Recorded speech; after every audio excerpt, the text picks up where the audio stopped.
Let's talk supply chain. Hello, everyone, and welcome back to Let's Talk Supply Chain. So, I have a question for you before we get started. Today's guest is a leading trucking company that works with thousands of professional drivers. But how many truck drivers do they employ with 1 or more million accident-free miles? I know most drivers are safe, but 1 million accident-free miles? Surely there can't be that many. What do you think? Let me know your guesses over on social and keep listening because I'll let you know at the end of the show. So today I'm joined by a company focused on delivering multimodal solutions to help shippers get their goods delivered safely and on time.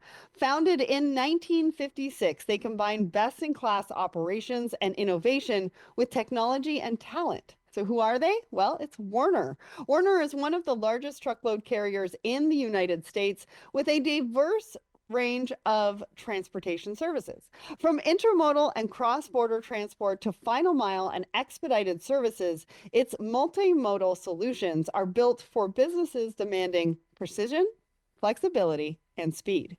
And it's Eric Downing, Executive Vice President and Chief Operating Officer at Werner, that is joining me for the show today. Now, Eric has nearly 27 years of experience with Werner and serves on the board of director of the Nebraska Trucking Association, where he is also an executive committee member. So he's bringing deep industry expertise to our conversation today.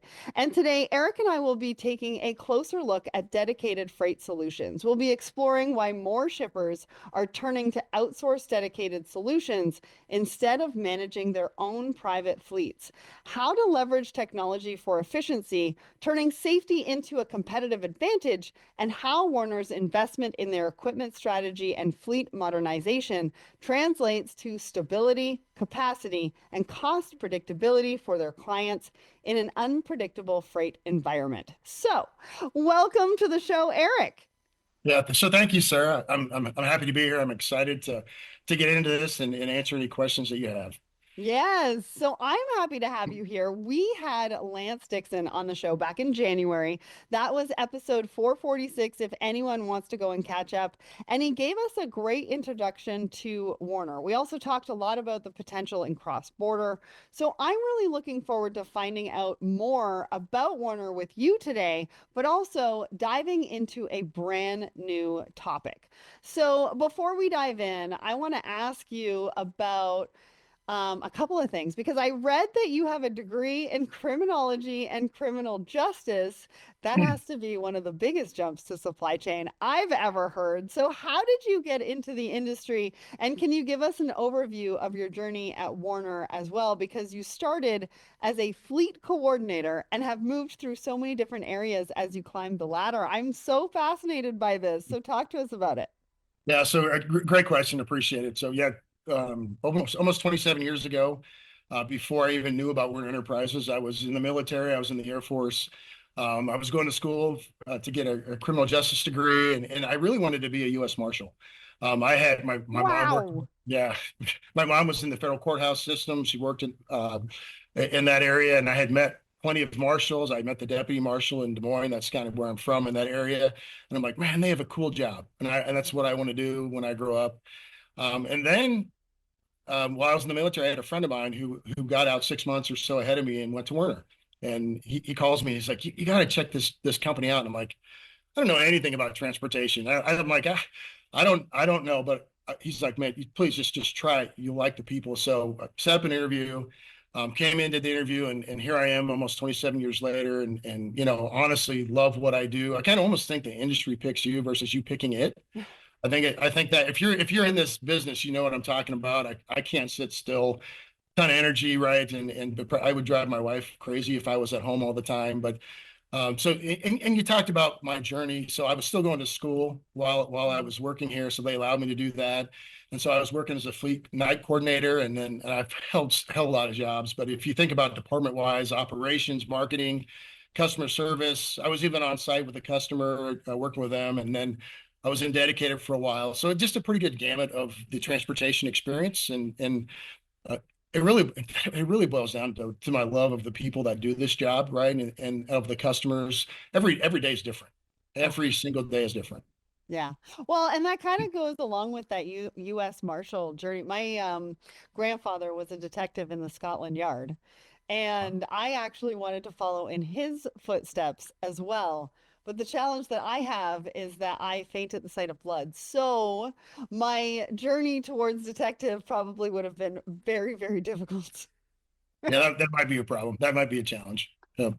But I think they're kind of similar, right? I mean, they do very different things, but you're kind of dealing with different problems on a day-to-day basis, different challenges, different disruptions, different ways of people thinking about how to find a solution to things. And so I kind of see a correlation and understand now how you went into supply chain. Now, so today we're talking about dedicated freight solutions. So I'd like to set the scene a little bit. What does the freight shipping and logistics landscape look like right now? Like, what are the biggest disruptions and challenges that you're seeing for 2025?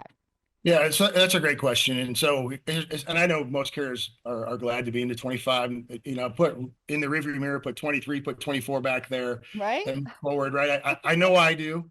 And what I'd say from the standpoint of 25 so far is it's better, right? It's not a hockey stick recovery yet, but we're seeing more robust bid activity, pipelines, our committed business is up, Awesome. better engagement with customers. So all of those things are happening. So are we out of the woods yet? No. But are we seeing some good things? Yes. And so I'm looking forward to that. Again, I 24 is behind us. Let's move on. Let's keep moving forward. You said about from a disruption perspective, and I don't think you can turn on the news. You can't listen to a radio show, probably even your podcast.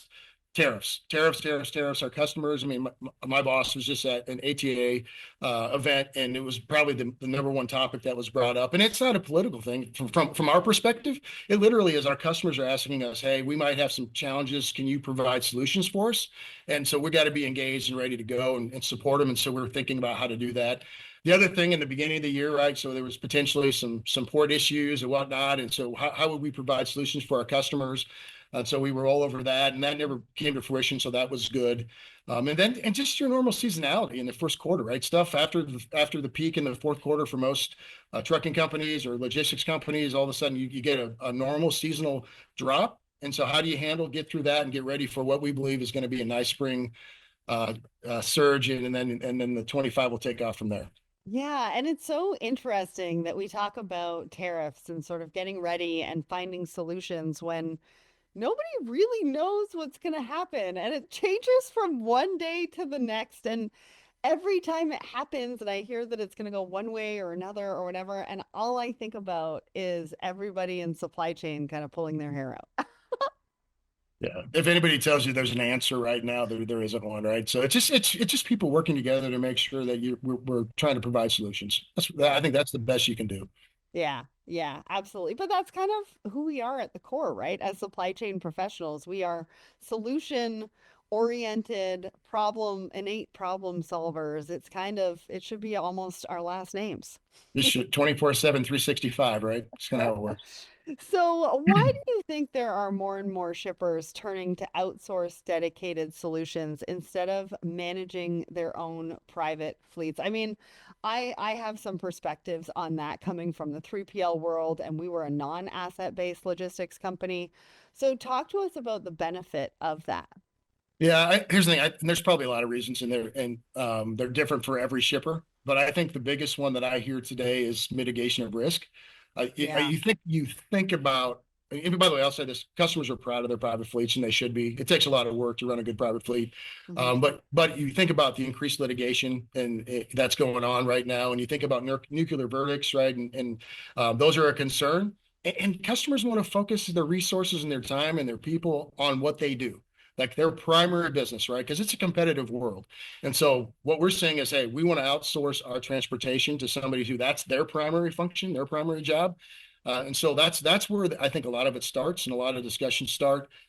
Plus, let's be honest, running your own trucking company it takes a ton of capital investment. Yeah. Trucks and trailers aren't cheap. Getting the best talent's not cheap. It's not easy. You got to be fully invested in the recruitment, the hiring, the training, the maintenance. I mean, we probably could do a whole hour on that alone.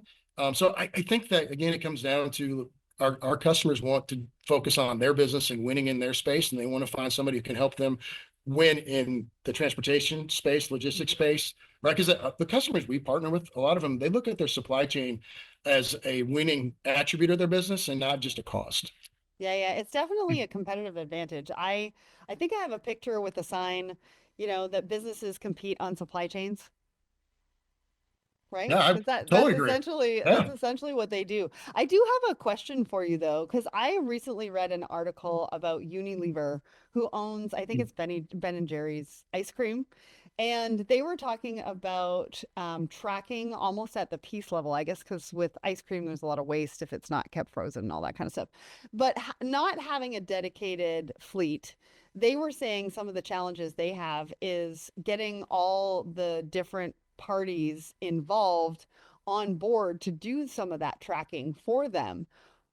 Is that something that you see as a challenge with, private fleets versus obviously private fleets, you can kind of manage that, but outsourcing it. Do you see a problem with that? Do you think people are collaborating more? Like, what would you say to that sort of challenge? Yeah, I think you have to, and I think the tough part about private fleets is again go back to capital.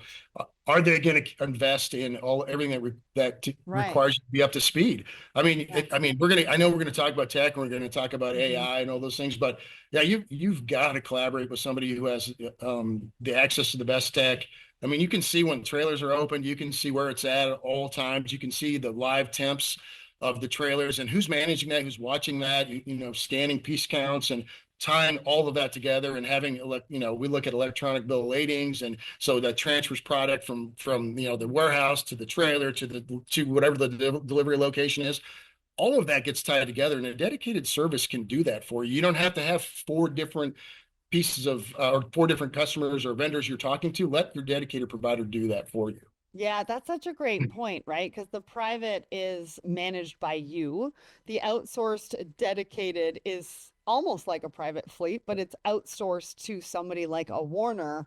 And even further than that, you can then manage a bunch of outsourced vendors to become your fleet, which I can see the benefit of having that dedicated with somebody like Werner because you have a little bit more control over how things can be tracked, what technology is used, and all that kind of stuff, rather than trying to manage a bunch of vendors on your own. So, talk to us about your approach. How does the Werner team work with clients to understand their fleet challenges, kind of like the challenge that I said that Unilever has, the opportunities, and then deliver customized solutions for that outsourced fleet? This is going to sound crazy, but the first step is actually listening to your customer, right? I mean, because I'm dedicated providers, and sometimes they get caught up, and I know how to do this. I've done this business before, but you got to start out by learning your customer's business, Right. right? It's like, what's your pain points? What can we do to make your life, your transportation life, a little bit easier? Again, doesn't matter if you've done 1,000 of these startups. Their business is unique, and you got to treat it that way. That's our first approach. They're going to tell you, do I have service issues, right? Do I have visibility issues? Do I have shrink issues, right? Do I have a tracking trace, whatever it may be? Hey, my production of my private fleet's not where I want it to be. Can you help me with that? There's all these things. They're going to tell you that. Hmm. And then it goes back to, talking to your CFO about replacing your trucks and trailers, right? And about, hey, now I've got to take money, capital that I would have invested in my business, maybe opening up new stores or a new product line. And I got to go spend hundreds and thousands and millions of dollars on that and the technology and everything. So, I think that's important. I also think at the end of the day is we look at and I know that it's, I'm guessing it's common out there, but we look at it as a win-win. Like if our customers win, we win. If they grow, right, we're growing with them. So it's a team game. Yeah, I always say that collaboration is the future of business, but you're so right. As long as your customers are growing, you're able to grow and you're making some of the investments in um, what they would do on their own, they can actually outsource to you, and you're making the investments in the equipment, in the maintenance, in the technology. And that's really how you work together, right? Because sometimes we get into aspects of our business that aren't really our forte, like a private fleet. And we really, at the end of the day, want to be focusing on our core business and our supply chain as a whole. Because don't forget, that's just one component of a supply chain. Yeah. One thing I think we should talk about too is if you're a private fleet owner, you have the visibility of your business. If you're working with a dedicated provider, they're working with, when for us, 150, 160 different customers, and you see the problems and then solutions they have, and you can apply that to their business, right? That they may have never seen or thought about that. Hey, this might work for you as well. And then also from the standpoint of R&D, right? I mean, we're like that you have all that cost, and as a carrier that you're providing, that you're spreading that cost across more, and so you can move faster, you can be more nimble in many cases at a lower cost, which helps drive down your customers' cost. Yeah, so let's talk about that investment, right? Because a big benefit of outsourcing is not having to bear a large financial burden on equipment, maintenance, all of the things that we've been talking about. But at Werner, you've been able to make a huge investment in new equipment, sustainability initiatives, which we haven't even touched on yet, Yeah. maintenance programs. So talk to us about that investment. What do you invest back into your dedicated fleets and how it's helping to ensure the highest level of reliability and efficiency for shippers? Yeah, so we're committed to having a new fleet with the newest technology. Our average truck age is 2 years. Our average trailer age is 5 years. Our TCU trailers age is half of that, right? Because that's important to make sure you don't have breakdowns on temp control product. Right. So you think about that, but you think about too. It's from a safety perspective and insurance perspective, right? So putting the best safety technology in that equipment, it's not just about uptime. It's about making sure that you have, we think about forward-facing cameras and side view cameras and adaptive cruise. And I know these are all buzzwords, but those are real things that are in the trucks and trailers that we provide. And then you think about maintenance is crazy. It's a big expense. And those parts are getting cheaper. And we have our own crew of maintenance folks that take pride in making Mhm. sure those trucks are up and running. And so if you're a customer, uptime matters. If you're a driver, uptime matters. And so if you have good equipment that doesn't break down, you're able to hire the best and the brightest and bring them in and retain them. And I think that is critical to in a dedicated environment to supporting your customer's business. In many cases, service is extremely important. Reliability, right? Because in a lot of our business, we have not only are we taking product from a shipper, we're meeting a cross dock, and there might be multiple people there waiting on that product to go at the same time to get it out to their customers. And it's important that you have a really good service product to provide your customers. Mhm. So now, if you talk about sustainability, here's what I will say. And you think about a trucking company, you go, what do you mean? No, we care about our environment. We absolutely do. We want to be environmentally friendly. We want to be good stewards of our environment, and we've invested heavily in it.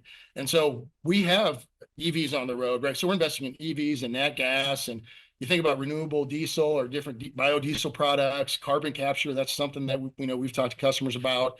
So pretty much all of the above. But what I will say is the biggest thing a customer can do is hire a carrier with new equipment.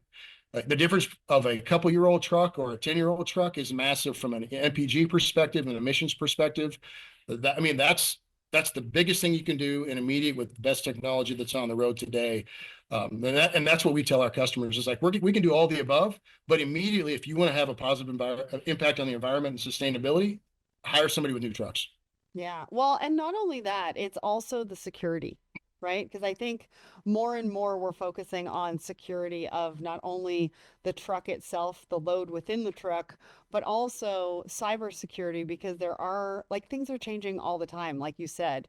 And the new equipment will have some of those features to be able to block some of the cybersecurity. Because I was at a cybersecurity conference a couple of years ago and they showed how people can hack into a truck. And you want to make sure that you're partnering with somebody who are thinking about these things and looking at these things and making sure that the trucks are equipped with the equipment or the technology to be able to combat some of that. Yeah, so let me add to that. I've never been as close to our CIO as I am today, and and, Right. and so I don't really want to put a plug in for him, but we Yes, work you hand do. in hand. I mean, at the end of the day, I'm an ops guy, and I've never been so close to technology, and I love it and how it's improving our business and making things safer. I mean, everybody knows it out there. They've seen where somebody's clicked on a phishing attack and something's happened and it's shut down their business, and you have to be all over that. And I think we have the best in the business here at Werner Enterprises with our team, and we train that all the time, and we do scenarios to say what happens if that happens, and we work with our customers to make sure that's protected. And so everything's about security, not only the physical security, but right, but the cybersecurity. And it's an everyday thing. You can never let down your guard. Yeah, well, and let's talk about that team because your equipment and fleet assets are one piece of the puzzle for delivering the best for your clients, but you're also investing in people. So, talk to us about the critical role of driver training, compliance, proactive safety measures in those dedicated fleet operations, and maybe how companies can leverage safety as a competitive advantage as well. Yeah, it's a great question. So here's what I would start with. And so it's not just in dedicated operations, it's in every operation that we have, right? We approach it the same way. But I would say this investing in people is the most important thing that I think we can do. That's more important than equipment, other things, because those are the people are the ones that are managing all of that. Right. I also say this, drivers are the backbone of our company. We say all the time to the drivers, they're the lifeblood of our company. And I would challenge anybody out there. I don't think you have a trucking company if you don't have drivers in your trucks, right? I mean, they don't move very far without that. And so it's that simple. And that's a part of our culture, and that's who we are. And so we focus. So once you have good equipment and once you hire the right drivers, it's also about continuous improvement, training, right? Enhancement of training. We use simulators and we use positive coaching. We use a predictive analytics to help the drivers know when things are happening. We also use it from a safety perspective. We're able to see weather, and if drivers going into weather and all those different things, we can tie it together.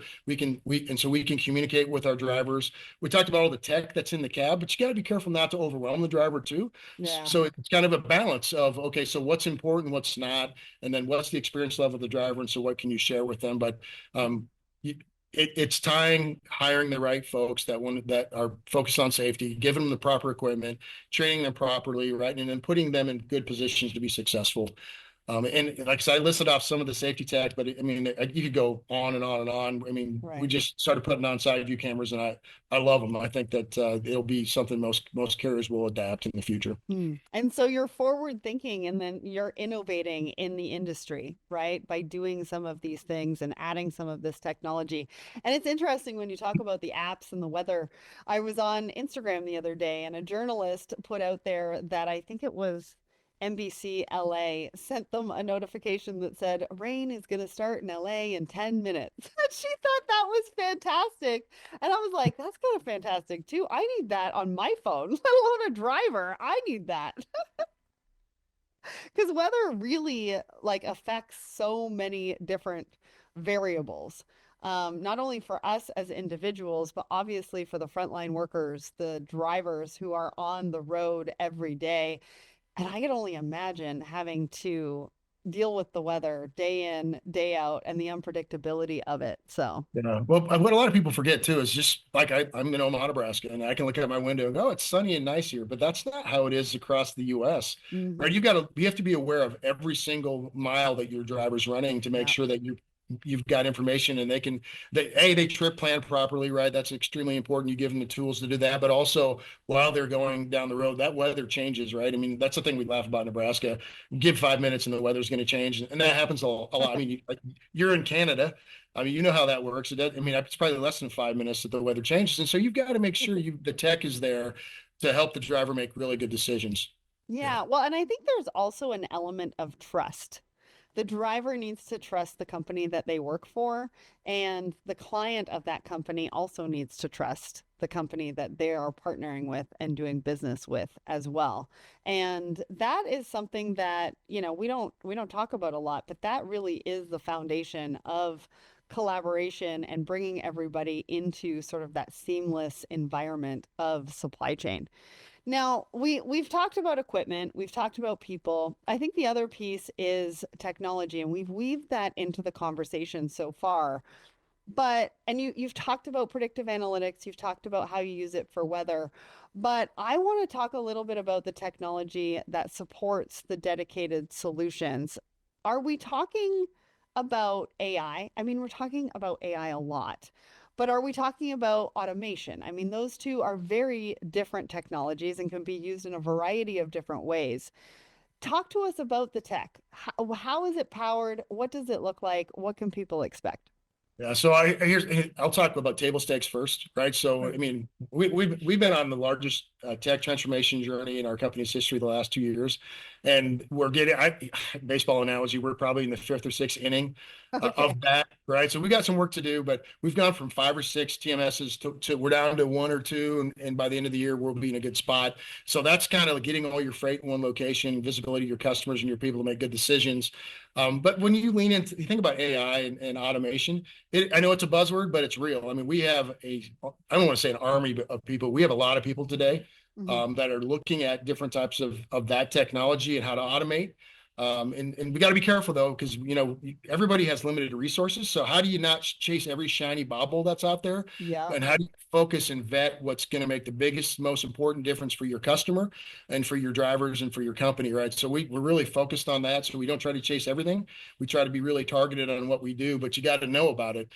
So yeah, we're testing a lot of things, and what we're doing is we want our people to be focused on the customer and the driver, and anything else that we can automate through AI, we are doing. And by the way, I will tell you this: it's exciting what we're seeing. I don't think my CIO wants me to share all the different companies we're working with. I mean, yeah, people got to learn that on their own. But I will tell you this: if you're not doing it, you probably should be, and because it's a competitive advantage and it's going to be a game changer. It's going to make a huge difference. And I know there's 4 or 5 different companies that we're working with today, and they're attacking different things for us. That things that people, it's pretty manual stuff right now for people, and they probably don't want to do. They want to talk to customers and drivers and let that system take care of those things, and it kind of enhances your people to do more valuable things, I would say.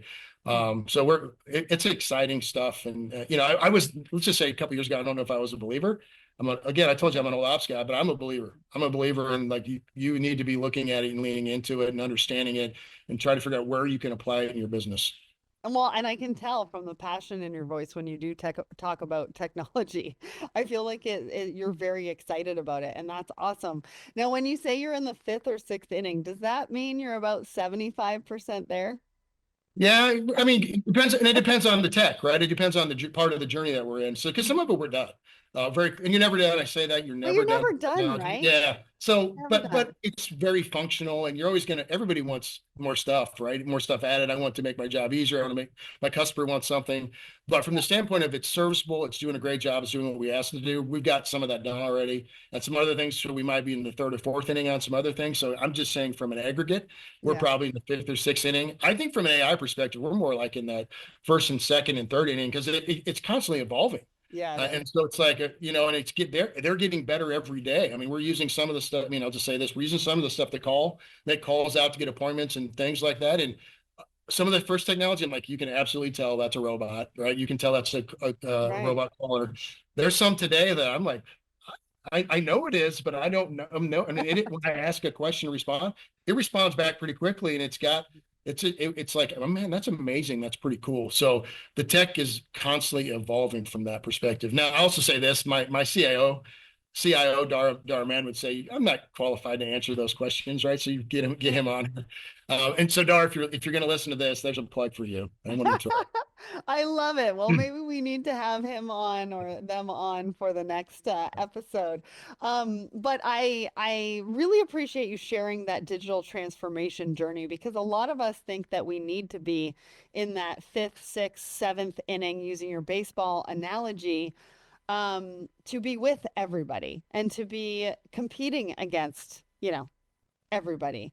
But it's a journey, it's not a destination. And I think what we're going to find is that different levels of our business, based on the new technology that comes out, I think we're constantly going to be moving between that second inning, fifth inning, sixth inning, and it's going to look different for different technologies that we're going to bring on. Some are going to be in their infancy stages, like you said, that are going to take a little while to evolve and test out and figure out where they fit in.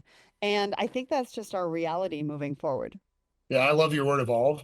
My prior boss would tell me, if you're not evolving, you're dying, right? And so it is the journey, it is the evolution, it isn't a destination. I mean, and the reality too is, I mean, the pace is picking up. I mean, we've been doing this for a long time, and technology advances a heck of a lot faster today than it did 2 years ago, 5 years ago, 10 years ago. And again, you've got to be really focused on what do you think is going to drive the most value in your business, but you also have to have a team of people looking at what else is out there that I haven't looked at, and what can be a game changer for my business. So Yeah. you're working on stuff now, but you've got to keep your eyes open to some other stuff that, hey, yes, I want to bring in. I think it may help our business. Absolutely. So, with all of that in mind, what do you think is the overall value in dedicated freight solutions? Like, what impact does outsourcing have on teams, on a business level, but also at an industry level? Because I think that's important too. Yeah. So here's what, again, it goes back to what I would say is, and I'll boil this down to, first of all, if you're trying to outsource your transportation, you better pick the right carrier, the right transportation provider, somebody that's committed to your business, someone that wants to win, with you, right? And they look at it as a team game, like I said before. We do hundreds and hundreds of dedicated operations, and all of my team would say that if they're with a customer, they're part of that. They're part of the customer. I'm a military guy. They're in the foxhole with the customer, right? And so who do you want in that foxhole Right. with you? Who do you know is like cares about your business? Because customers know when you're doing weekly, daily, monthly QBRs, they know if you care about their business. And I think that long-term partnership matters, right? I mean, and the Mhm. constant evolution of, hey, this person has my back. This person is helping me evolve so that I can focus on my core business. The supply chain is a winning part of my business, and I've got a good partner that's going to help me get there. So Mhm. I think that's how it's changing. I mean, a private fleet, again, it goes back to, I talked about being a litigious society a little bit in America, right? So people know that you got to watch that nuclear verdicts and a ton of capital investment and everything else. So I need to focus on my core business because, man, the world is competitive, and Yeah. just not only for our business but for their business. If they're not constantly evolving and looking at that stuff, right, that they know what happens, so they got to do the same thing that we're doing. Yeah, absolutely. And mitigate the risk too. You've got to figure out what risk dollars you want to spend and where you want to spend those risk Yeah, dollars. yeah, And, I think there's certain opportunities like this one where you can pass that along and maybe not spend as many. So, we're coming to my favorite part of the show because I want you to share a case study with us around how you've worked with a client to provide dedicated freight solution. Where were they at when they came to you? What did you provide for them, and what was the ROI that they saw from that? yeah. So if my sales team's out there, if they're listening to me, I promise I'm not going to name drop. I'm not going to say who the customer is. They panic about that stuff, right? So, Yeah. and here, let me take a step back too. I know I'll get into a specific one, but I think that at the end of the day is like that's the job of the dedicated provider is to treat them all that way. It's like Mhm. listen to them. What do you need? How are you going to solve their problems, right? And apply that. So getting into one of them, that we have a 30-year relationship. So we're going to celebrate 30 years with them this year. And so we're doing a big thing as we should. And Wow. so I wasn't here 30 years ago, but I was working with them pretty quickly after that. But so I'm not quite that old. I'm old, but not quite that old. But I mean, when we first went in there, and it was still kind of going on and evolving as I started, but let's just say that they had a service levels, and they had a large fleet. They had service levels in the 70s and 80%, right? So super disruptive. It's multi-stop, hand and load. Their people had to be at the back door to be when the carrier arrived to help offload the products. You think about labor expense, crazy, right? And so they had more trucks than they needed. Their productivity wasn't there. They didn't have visibility to where the trailer was en route. So we came in and said, okay, what again? List out all the issues, and of the stuff we talked about, they hit every single box. And so it's okay. So let's take a look at this thing. And so literally within a year, so they literally had 60% of the prior fleet running on the road, covering the same amount of freight. So think about that from a cost perspective. Productivity's through the roof from what they were running. Service was quickly into the low 90s. It's better Wow. than that today, but I mean, you think of a multi-stop and how you do that. So better service. Their store employee turnover was pretty tough because that's not, if you're a store employee and you're unloading 40,000 pounds of freight every week, right, or multiple times, that's not your favorite day. And so Mhm. it making that a better day is a big deal. So their store turnover improved. They were Wow. able to put their labor more into like stocking shelves and dealing with customers. So not only did they see transportation benefits, they saw it in their stores and it helped their sales. Mm. And today we think about it's one of the strongest relationships we have, and not just because of the time, but because of the collaboration Mm. that we have with them, and really each other, like understanding each other's needs and us being there for them and proving it over time. right? And not taking their business for granted, and every day trying to evolve and get better. And what can we do better with our business? Yeah, but you make a good point around ROI. Sometimes we think it's just in the bottom line, like as far as, cash in our pocket. But when you're able to showcase that some of the benefits that they had were through sales, employee retention, really, really important things that companies and businesses are focusing on today, really top of mind for a lot of supply chain professionals, supply chain leaders, C-suites of businesses and organizations. I mean, that is really where the true win is, when you can show it across the board and across the organization in a variety of different ways. Yeah, you mind if I forgot one super important, Sure. and you would know this is so customers know when I say X outs, right? The product's not on the shelf. That was an issue, right? So not Mhm. having the product there, and when a customer comes into your store and they're looking for a specific item and it's not there, they're going somewhere else, and many There they times are. they don't come back. So that's another thing that we talked about, is making sure that we could get the product there on time on a timely basis, so they could stock the shelves with the right labor and they can make the sell. And so I wanted to make sure, because all of that stuff, just like you said, ties together, and it's important. And that's not going to happen with every single customer, but Mhm. that was one of the biggest ones that we had, and it's one of our largest customers and longest tenured relationships we have. And it's not, like you said, it's not just in transportation; it touches way more aspects of their business. Right, but that's a testament to the partnership and who Werner is as an organization. For somebody to be with you as a partner in this, in growth for that length of time. I mean, that's just a testament to who you are as an organization and how you partner with clients, because you don't see that all the time. And so I appreciate you for sharing that story, because it really showcases a variety of different ways that you are working with customers and how you help them grow and expand and stay successful. So we're already looking at Q2 2025. What's the focus for Werner? What's the focus for your clients? What's the focus for the next 6 months? What does that look like? And I'm not going to ask you for the next year, because I think you're probably going to have a hard time with the next 6 months, let alone a year. Yeah, I don't. My crystal ball doesn't quite go that far. You sound like a Wall Street analyst asking me for that information. Yeah, I mean, the biggest thing for us right now is, in this environment, is we have to stay focused on providing a good service and good product to our customer. That's the number one thing. And then when you do that, we'll get growth. And so that huge part for us is, after the last couple of years, is getting growth and getting back to a growth, right? Because my boss would tell me, if you're not growing, you're doing the opposite. Mhm. So and so across the gamut, not just dedicated, but all of our other verticals. I mean, you talked to Lance about cross border Mexico. That's his baby, and we're huge in that environment. But brokerage and intermodal, final mile, all those things that we do are one way environment. But it's literally about being the best service provider you can, communicating with your customer. That's what we're focused on. And then that growth will come with that. And I'll be honest, we're seeing some really good results of that right now, because our customers are the ones that we partner with. They're a lot of them are winners in their space, and they're seeing some growth, and they're seeing opportunity, and we're going along with them. Awesome. Such an exciting time to be at Werner. I mean, cost, teams, demand, liability, operating a private fleet means managing a host of complex issues. But with Werner's dedicated freight solutions, you can enjoy the pros of owning your own fleet with none of the cons, because they've invested in the solutions, the technology, and innovation you need to keep trailers full, drivers moving, and deliveries on time.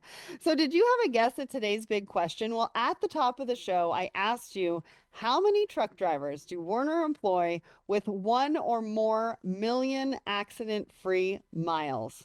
Well, it's a huge 2,125. What an incredible safety record. I mean, congratulations to you, Eric, and the team at Werner. If you want to find out more, you can check them out at werner.com, werner.com.